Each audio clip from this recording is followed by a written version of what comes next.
Hello friends, എല്ലാവർക്കും കാറ്റത്തെ കിളിക്കൂടിന്റെ വരാനിരിക്കുന്ന ഒരു എപ്പിസോഡ് റിവ്യൂയിലേക്ക് സ്വാഗതം.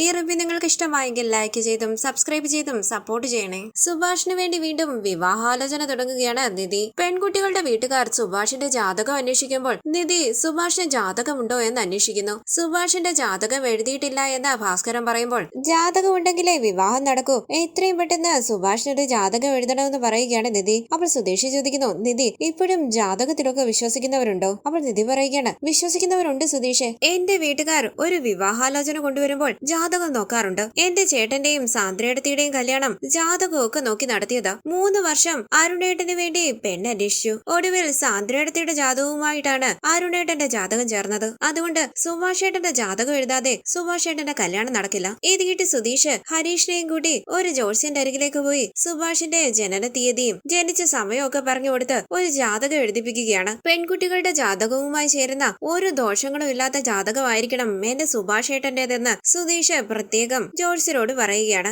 സുധീഷിന്റെ വാക്കുകൾ കേട്ട് ജോത്സ്യർ ഒരു ജാതകം എഴുതി സുധീഷിന്റെ കയ്യിലേക്ക് കൊടുക്കുന്നു. തുടർന്ന് ഒരു വിവാഹാലോചനയുമായി ബന്ധപ്പെട്ട് പെണ്ണിന്റെ വീട്ടുകാർ സുഭാഷിനെ കാണാനായി കിളിക്കൂട്ടിലേക്ക് വരികയാണ്. സുഭാഷിന് പുതിയ ഡ്രസ്സൊക്കെ എടുത്തു കൊടുത്ത് നന്നായി ഒരുങ്ങി അവിടേക്ക് വരാനായി പറയുകയാണ് നിധിയും സുധീഷും. സുഭാഷ് ഷർട്ടും മുണ്ടും ഒക്കെ ഇട്ട് എല്ലാവരുടെ അരികിലേക്ക് വരുമ്പോൾ പെണ്ണിന്റെ വീട്ടുകാർ സുധീഷിന്റെ ഫോണിലേക്ക് വിളിച്ച് വഴി ചോദിക്കുകയാണ്. വഴി പറഞ്ഞു കൊടുത്ത് സുധീഷ് പറയുന്നു, നിധി അവരെത്താറായി, നമുക്ക് പുറത്തേക്ക് ഇറങ്ങി നിൽക്കാം. അങ്ങനെ അവർ ഹരീഷിനെയും നികേഷിനെയും കൂട്ടി പുറത്തേക്ക് പോവുകയാണ്. തുടർന്ന് പെണ്ണിന്റെ വീട്ടുകാരുടെ കാർ അവിടേക്ക് വരുമ്പോൾ സന്തോഷത്തോടു കൂടി നിൽക്കുകയാണ് എല്ലാവരും. കാറിൽ നിന്നും ആരും ഇറങ്ങുന്നില്ല. നിധി ചോദിക്കുന്നു, ഇതെന്താ സുധീഷേ ആരും കാറിൽ നിന്നും ഇറങ്ങാത്തത്? അപ്പൊ സുധീഷ് പറയണ, അതാ ഞാനും ആലോചിക്കുന്നത്, ഞാൻ പോയി നോക്കട്ടെ. അങ്ങനെ സുധീഷ് കാറിന്റെ അരികിലേക്ക് വന്നിട്ട് പറയുന്നു, നമസ്കാരം സർ, അകത്തേക്ക് കയറി വാ. അപ്പോൾ പെണ്ണിന്റെ അച്ഛൻ പറയുകയാണ്, സമയമായില്ല മോനെ, 5:15 ശേഷമാണ് നല്ല നേരം, അതിനുശേഷമേ ഞങ്ങൾ കാറിൽ നിന്നും ഇറങ്ങും. നിധിയുടെ അരികിലേക്ക് വന്ന സുധീഷ് പറയുന്നു, നിധി അവരിപ്പോ കാറിൽ നിന്ന് ഇറങ്ങില്ല, നല്ല നേരമൊക്കെ നോക്കിയിട്ടേ ഇറങ്ങും, 5:15 ശേഷം ഇറങ്ങുമെന്ന്. ഇത് കേട്ട് എല്ലാവരും മുഖത്തോട് മുഖം നോക്കുകയാണ്. തുടർന്ന്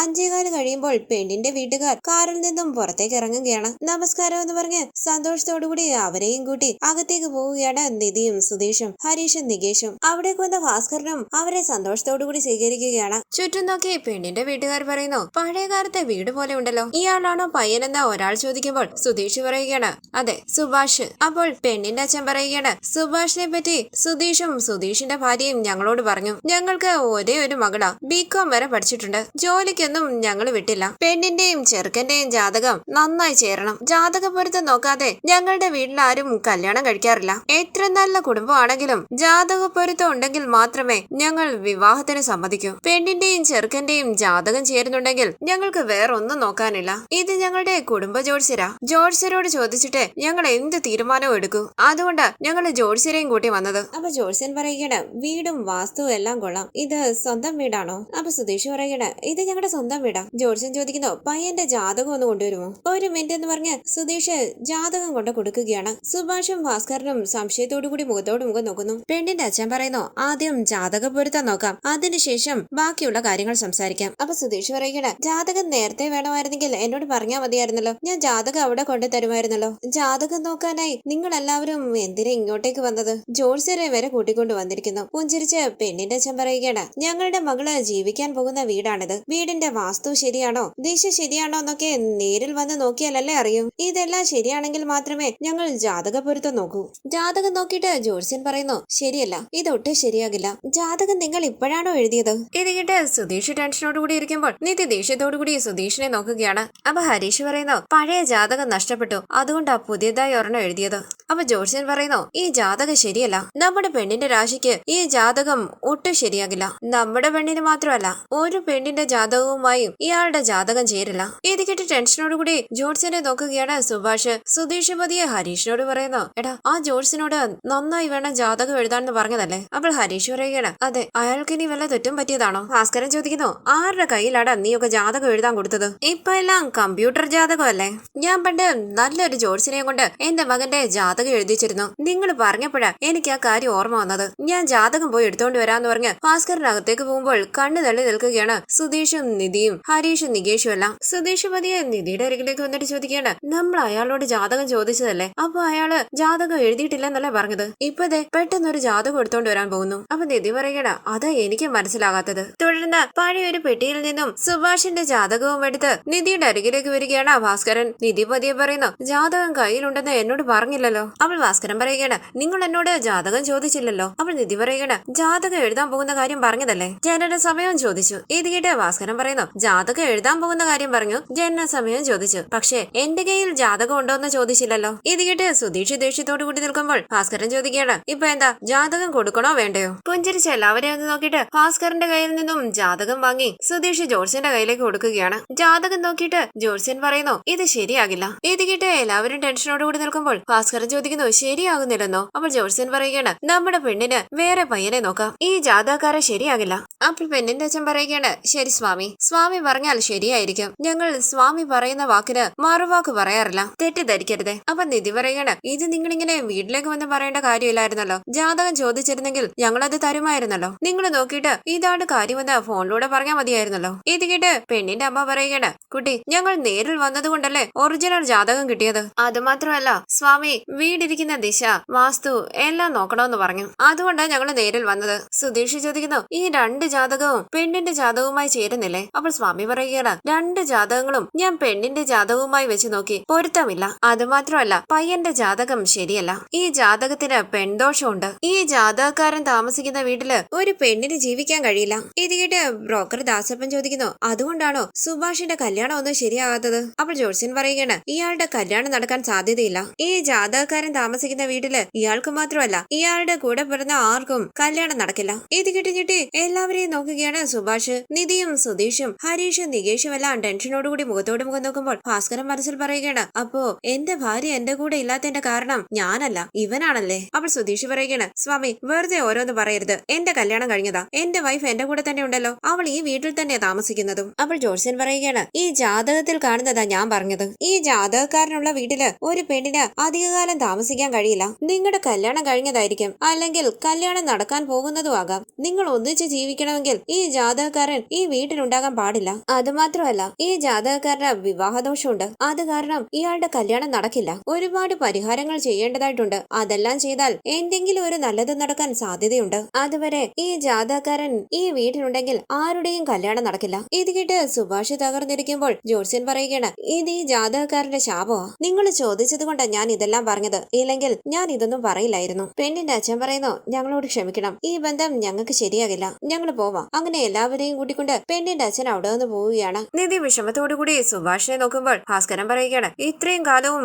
ഇവന്റെ കല്യാണം നടക്കാത്തതിന്റെ കാരണം ഇവൻ തന്നെയാണെന്നാ ഞാൻ വിചാരിച്ചോണ്ടിരുന്നത്. ഇപ്പോഴല്ലേ മനസ്സിലാകുന്നത് ജാതകദോഷം ഇത് ഇവന്റെ അനിയന്മാരുടെ ജീവിതവും കൂടി നശിപ്പിക്കും. എടാ, ഒറിജിനൽ ജാതകം ശരിയല്ല, കാശ് കൊടുത്ത് ഒരു നല്ല ജാതകം എഴുതിക്കൊണ്ട് വന്നാ പോരായിരുന്നോ നിങ്ങൾക്ക്? അവര് സംസാരിച്ചിട്ട് പോയത് കേട്ടില്ലേ? ഇതിന്റെ ആവശ്യം ഉണ്ടായിരുന്നോ? മര്യാദയ്ക്ക് ഒരു കാര്യം ചെയ്തൂടെ? എന്നെ കുറ്റപ്പെടുത്താൻ എല്ലാവർക്കും എന്തൊരു നാക്ക്. മാറി നിൽക്കങ്ങോട്ട്, അവൻ വന്നിരിക്കുന്ന മണവാളനാകാൻ. അങ്ങനെ ഭാസ്കരൻ ദേഷ്യത്തോടുകൂടി പുറത്തേക്ക് പോവുകയാണ്. സുഭാഷ് ഒന്നും മിണ്ടാതെ കണ്ണു നിറങ്ങിയിരിക്കുമ്പോൾ സുധീഷ് പറയുകയാണ്, ഇയാളോട് ആരെങ്കിലും ചോദിച്ചോ? ആ ജോർസിന്റെ ഒരു കിറുക്കനാണെന്നാ തോന്നുന്നത്. സുഭാഷ് ഏട്ടാ, അവരെന്തൊക്കെയോ പറഞ്ഞിട്ട് പോകുക.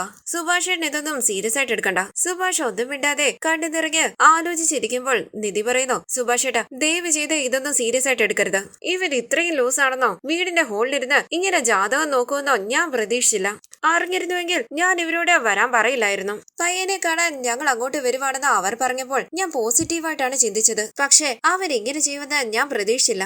ഹരീഷ് ചോദിക്കുന്നു, എന്താ വലിയ പെൺദോഷം? ഏട്ടത്തെ ഈ വീട്ടിലല്ലേ താമസിക്കുന്നത്, അതവർക്ക് കാണാൻ പറ്റിയില്ലേ? അപ്പോൾ സുധീഷ് പറയുകയാണ്, ഞാനത് ചോദിച്ചല്ലോ, അപ്പൊ അയാൾ പറഞ്ഞത് കേട്ടില്ലേ? സുഭാഷേട്ടാ, സുഭാഷേട്ടൻ ഇതൊന്നും ശ്രദ്ധിക്കണ്ട, അതൊരു കുടുംബമാണോ? ഭാഗ്യം കൊണ്ട് ഈ വിവാഹം വേണ്ടെന്ന് വെച്ചാൽ അവര് പോയത്, അല്ലെങ്കിൽ ആ ഭ്രാന്തൻ കുടുംബത്തിൽ സുഭാഷേട്ടൻ ചെന്ന് പെട്ടേനെ. സുഭാഷേട്ടാ, ഞാൻ സുഭാഷേട്ടനെ ഒരുപാട് വിഷമിപ്പിച്ചു, ഇങ്ങനെ ഒരു വിവാഹാലോചന കൊണ്ടുവരാൻ പാടില്ലായിരുന്നു. സുഭാഷേട്ടാന്ന് വിളിച്ച് സുധീഷ് കയ്യിലേക്ക് പിടിക്കുമ്പോൾ കണ്ടിറങ്ങിയ എല്ലാവരെയും ഒന്ന് നോക്കിയിട്ട് സുധീഷിന്റെ കൈ പിടിച്ചു മാറ്റി സുഭാഷ് അകത്തേക്ക് പോവുകയാണ്. സുഭാഷേട്ടാന്ന് വിളിച്ച് സുധീഷ് തലയിൽ കൈവച്ച് വിഷമത്തോടു കൂടി നിൽക്കുമ്പോൾ നിധി പറയുകയാണ്, നമ്മൾ ചെയ്തത് തെറ്റായി പോയി, എന്തിനാണ് അവര് വീട്ടിലേക്ക് വരുന്നതെന്ന് നമ്മൾ നേരത്തെ തന്നെ ചോദിക്കേണ്ടതായിരുന്നു. അപ്പോൾ സുധീഷ് പറയുകയാണ്, ഇയാൾ ഇങ്ങനെ ഒരു ജോൾസിനെ കൂട്ടിക്കൊണ്ടുവന്ന് ഇങ്ങനെയൊക്കെ പറയുമെന്ന് നമ്മൾ എങ്ങനെ അറിയാനാ?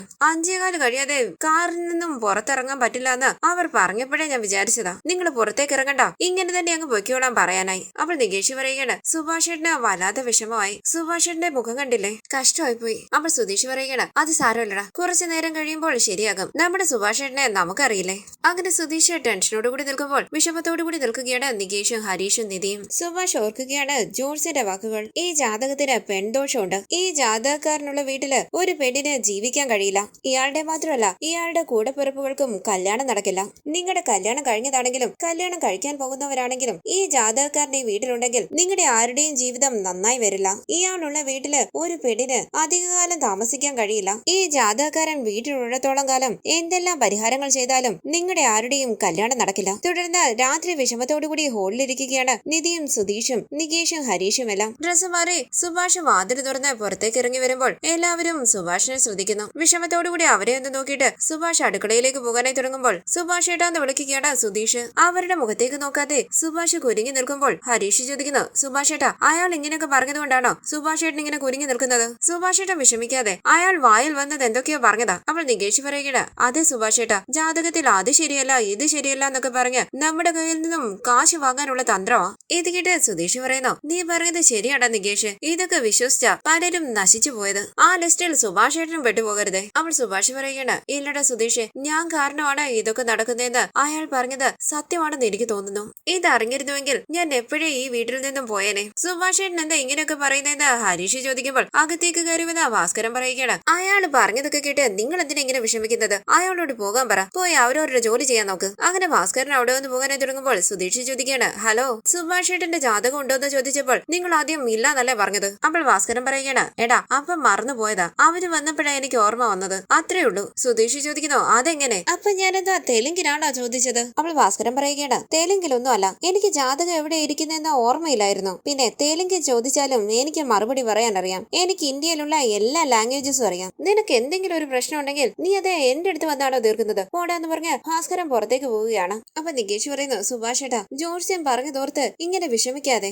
അവൾ സുഭാഷ് പറയുകയാണ്, ഇല്ലടാ, ജോർജ്യൻ പറഞ്ഞതൊക്കെ ശരിയാണ്. ഈ വീടിനൊരു പെൺദോഷമുണ്ട്, അതുകൊണ്ടാണ് പെണ്ണുങ്ങൾ ഈ വീട്ടിൽ വാഴാത്തതെന്ന് ജോർജ്യൻ പറഞ്ഞത് സത്യമാ. അവൾ നിധി പറയുകയാണ്, അങ്ങനെയൊന്നും ഇല്ല സുഭാഷ് ഏട്ടാ, പെൺദോഷം എന്ന് പറഞ്ഞൊരു ദോഷം ഉണ്ടോന്ന് പോലും അറിയില്ല. അയാൾ എന്തോ അടിച്ചു വിട്ടതുപോലെ എനിക്ക് തോന്നിയത്. അവൾ സുഭാഷ് പറയുകയാണ്, ഇല്ല മോളെ, നീ എന്നെ സമാധാനിപ്പിക്കാൻ വേണ്ടി പറയുന്നതാണെന്ന് എനിക്കറിയാം. അയാൾ പറഞ്ഞ പല കാര്യങ്ങളും ശരിയാണ്. അങ്ങനെ കണ്ണീര് തുറച്ച് സുഭാഷ് പറയുകയാണ്, നിങ്ങളൊന്ന് ആലോചിച്ച് നോക്ക്, ഈ വീട്ടിൽ കല്യാണം നടക്കില്ല, നടന്നാലും അധികകാലം അത് നീണ്ടു നിൽക്കില്ല എന്ന് പറഞ്ഞു. അത് ശരിയല്ലേ? അച്ഛൻ കല്യാണം കഴിച്ചുകൊണ്ട് വന്ന രണ്ടുപേരും ഇപ്പൊ വീട്ടിലില്ല, അതല്ലേ ജോത്സ്യൻ പറഞ്ഞത്? അപ്പൊ ഇതിനെല്ലാം കാരണക്കാരൻ ഞാനാണെന്ന് പറഞ്ഞതും വിശ്വസിച്ചല്ലേ പറ്റൂ. ഇത് കേട്ട് നിധി ചോദിക്കണ, പിന്നെ എങ്ങനെയാ സുഭാഷ് ഏട്ടാ ഞാൻ ഈ വീട്ടിൽ താമസിക്കുന്നത്? അവൾ സുധീഷ് പറയുകയാണ്, അതെ, നിധി ഈ വീട്ടിലല്ലേ ജീവിക്കുന്നത്, അതൊന്നും സുധീഷ് ഏട്ടൻ ആലോചിക്കുന്നില്ലേ? അവൾ സുഭാഷ് പറയുകയാണ്, ഇല്ല സുധീഷ്, നിങ്ങൾ എന്നെ എങ്ങനെ സമാധാനിപ്പിക്കാൻ ശ്രമിച്ചാലും എനിക്ക് സമാധാനം കിട്ടില്ല.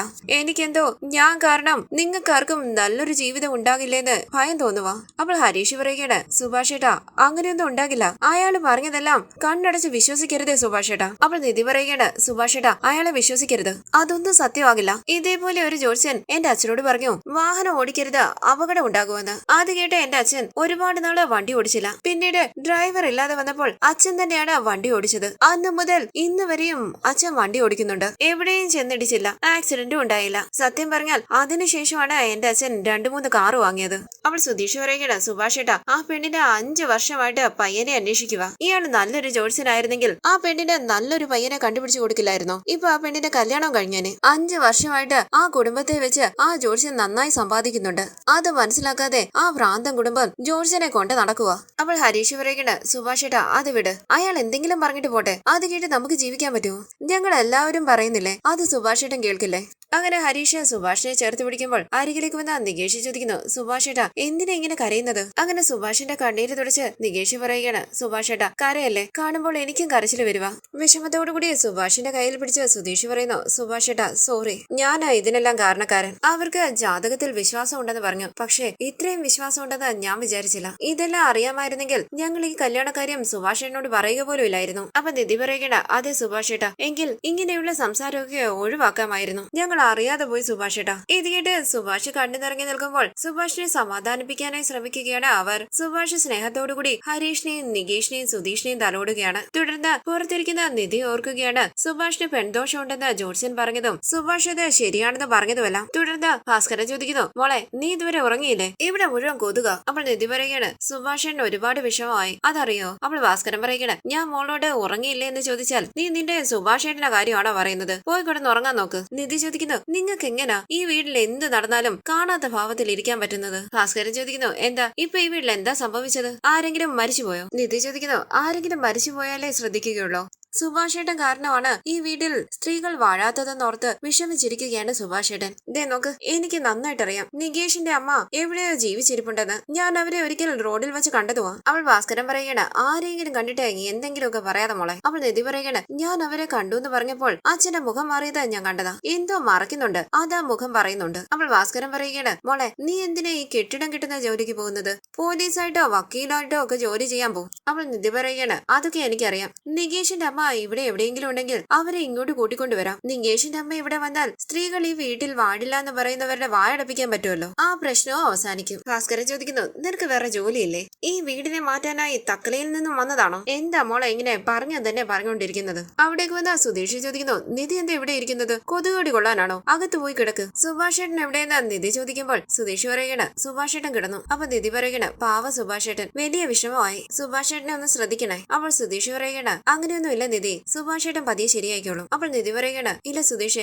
സുഭാഷേട്ടൻ ആ ജോത്സ്യം പറഞ്ഞത് സീരിയസ് ആയിട്ട് എടുത്തിരിക്കുന്നത്. അതോർത്ത് വല്ലാതെ വിഷമിക്കുന്നുണ്ട്. എന്തെങ്കിലും സംഭവിക്കാൻ പാടില്ലാത്തത് നടക്കുമോന്നാ എന്റെ ഭയം. എന്ത് നടക്കാനാ നിധി എന്ന് സുധീഷ് ചോദിക്കുമ്പോൾ നിധി പറയുകയാണ്, എനിക്കറിയില്ല, എനിക്കെന്തോ ഒരു ഭയം. സുഭാഷേട്ടൻ എന്തോ ആലോചിക്കുന്നത് പോലെ എനിക്ക് തോന്നുവാ. അപ്പോൾ സുധീഷ് പറയുകയാണ്, അങ്ങനെയൊന്നും ഇല്ല നിധി, സുഭാഷേട്ടൻ ഇങ്ങനെ ചെറിയ കാര്യത്തിന് പോലും വല്ലാതെ വിഷമിക്കും, ഇമോഷണൽ ആകും. ഉറങ്ങി എഴുന്നേറ്റാൽ എല്ലാം മറന്ന് പഴയതുപോലെയാകും. നിധി ചോദിക്കുന്നു, സുഭാഷേട്ടൻ കിടന്നെന്ന് പറഞ്ഞു, ഉറങ്ങിയോ? ഉറങ്ങിയെന്നാ തോന്നുന്നെന്ന് സുധീഷ് പറയുമ്പോൾ നിധി പറയുകയാണ്, രാത്രിയിൽ സുഭാഷേട്ടനെ ഒന്ന് ശ്രദ്ധിക്കണേ. സുഭാഷേട്ടൻ എന്തെങ്കിലും സംഭവിക്കുമെന്ന് പറഞ്ഞാൽ പോലും സുഭാഷേട്ടന് പ്രശ്നമില്ല. പക്ഷേ സുഭാഷേട്ടൻ കാരണം നിങ്ങളുടെ ജീവിതത്തിൽ എന്തെങ്കിലും സംഭവിക്കുമെന്ന് പറഞ്ഞാൽ അത് സഹിക്കാൻ പറ്റില്ല. സുധീഷ് ചോദിക്കുന്നു, സുഭാഷേട്ടൻ എന്ത് ചെയ്യാനാ നിധി? ഈ വീട് വിട്ടു പോകുമോ? അതൊന്നും നടക്കില്ല. അപ്പോൾ നിധി പറയുകയാണ്, അയ്യോ ഞാൻ അങ്ങനെ പറഞ്ഞതല്ല, സുഭാഷേട്ടൻ ഇക്കാര്യം മറക്കാൻ കുറച്ച് സമയമെടുക്കും. അതുവരെ ഒന്ന് സുഭാഷേട്ടനെ ശ്രദ്ധിക്കണേ. അപ്പോൾ സുധീഷ് പറയുകയാണ്, നിധി നോക്കിക്കോ, ഉറങ്ങി എഴുന്നേറ്റാൽ സുഭാഷേട്ടൻ പഴയതുപോലെയാകും. നിധി സമാധാനിക്ക്. അപ്പോൾ നിധി പറയുകയാണ്, അതല്ല സുധീഷ്, ഇന്ന് ഒരു ദിവസം മാത്രം ഒന്ന് സുഭാഷേട്ടനെ ശ്രദ്ധിക്ക്. പുഞ്ചിരിച്ച് സുധീഷ് പറയുന്നു,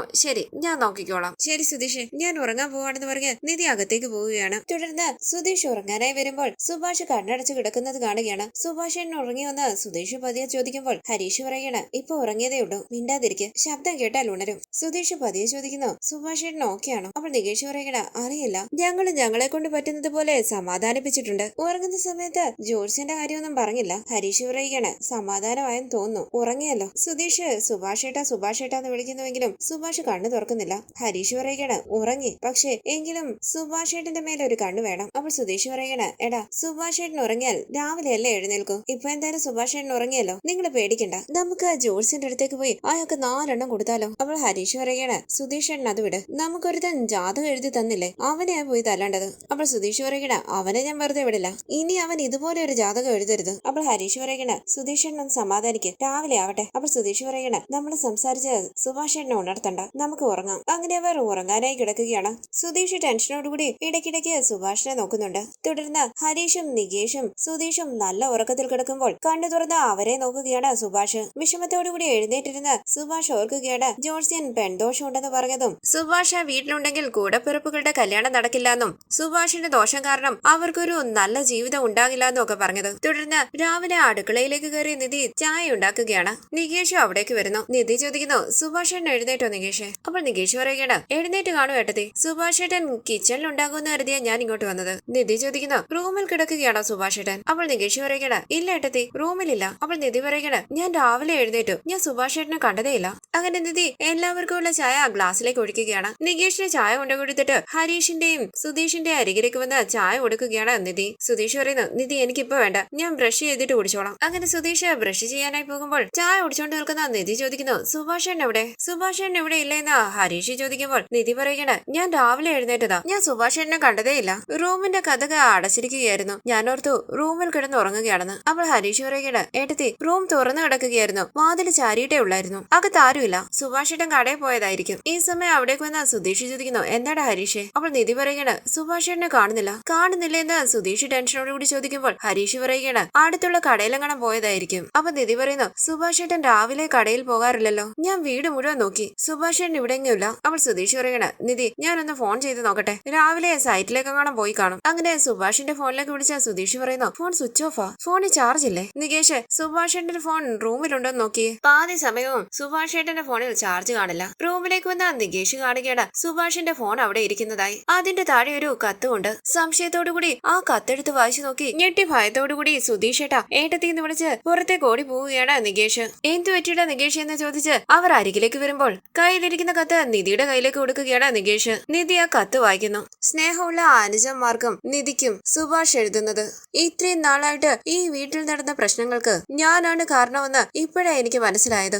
അച്ഛൻ കാരണമാണ് നമ്മുടെ വീട്ടിലേക്ക് ആരും പെണ്ണ് തരാത്തതെന്നാ ഞാൻ വിചാരിച്ചിരുന്നത്. പക്ഷെ എന്റെ ദോഷം കാരണമാണ് ഈ വീട്ടിൽ പെണ്ണ് വാഴാത്തതെന്ന് ആലോചിക്കുമ്പോൾ എനിക്ക് വലിയ വിഷമമുണ്ട്. ഇനി ഞാൻ ഈ വീട്ടിൽ താമസിച്ചാൽ എന്റെ അനിയന്മാരുടെ ജീവിതം നന്നായി വരില്ല എന്ന് തോന്നുന്നു. അവരുടെ ജീവിതം നന്നായി വരണം. എന്റെ ദോഷം കാരണം ഇപ്പൊ നമ്മുടെ വീട്ടിലുള്ള നിധിയും വീട് വിട്ടു പോകരുത്. എന്റെ ദോഷം കാരണം നിധിയും വീട് വിട്ടു പോകേണ്ടി വരുമോന്ന് ഞാൻ ഭയക്കുന്നു. നിധി ഈ വീട്ടിൽ വേണം. എന്റെ അനുജന്മാരുടെ എല്ലാം കല്യാണം കഴിഞ്ഞ് അവർ സന്തോഷമായിട്ട് ജീവിക്കണം. ഇതെല്ലാം നടക്കണമെങ്കിൽ ഞാൻ ഈ വീട്ടിൽ ഉണ്ടാകാൻ പാടില്ല.